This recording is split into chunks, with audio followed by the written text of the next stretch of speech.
So this is the result of the first pass of both the coffee and the tea. You already saw the tea. The coffee, I say first pass. What I mean is the kind of the first mixture, right? I tried to brew the coffee up as concentrated as I could. And this is actually a couple of different layers. You can see that, this area is quite a bit darker, well, at least a little darker than this area, right? And I've gone over this a couple of times. Any more and the paper would start disintegrating. This is just regular kind of drawing paper. So it's been setting for a while, and this is, of course, has been setting for a while. I also went over this a couple of times. I don't know if you can tell, it's kind of a not exactly double thickness, but a couple layers of wash. You can see that this is kind of cascading. This darker is kind of cascading over the lighter, but it's all the same concentration, right? Just like ink, I guess both coffee and tea wash are. Oh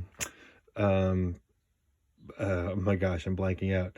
The effect is cumulative, right? So if you two layers of the same wash, assuming the first layer has been able to set, is kind of twice as dark. Now what I've done is I've gone upstairs and I've boiled down both the tea and the coffee, trying to concentrate it. I haven't used it yet. The coffee is, I'm afraid that mug is never going to be the same. But the level of both has noticeably gone down, and the richness of each of these mixtures is also noticeably darker. So this is the tea. So if I start to kind of lay in, it's a little darker. It's definitely darker, yeah, especially when that dries. Ooh, that's nice color.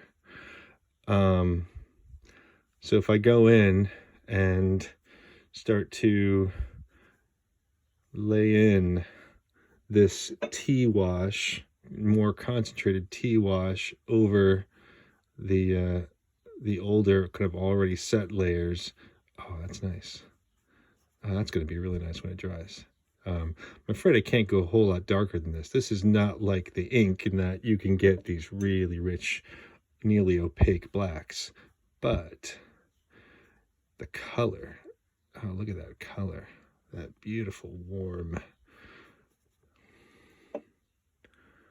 And of course, with this tea, you may notice that I'm using a little watercolor brush. I'm not using the Hake or Sumi brush, the cheap one that I had you guys get. That's because I kind of want to reserve one of the brushes for the coffee and one for the tea. Right.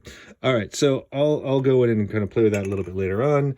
Now this is the coffee wash, and let's see what this is going to be like. Oh, look at how. Oh man. Let's see. Where should I? This background. Ooh, that's nice. Look at how dark that is. That is the boiling down thing. Whoop. The boiling down thing really did concentrate that. Ooh, and I bet that a couple layers of that will be even richer. All right, so it's even, I don't know if you can't really tell here, but it's noticeably more syrupy, like the texture of the wash, which makes sense. It's much more concentrated. Okay, so I'm gonna get to a spot where I can leave it.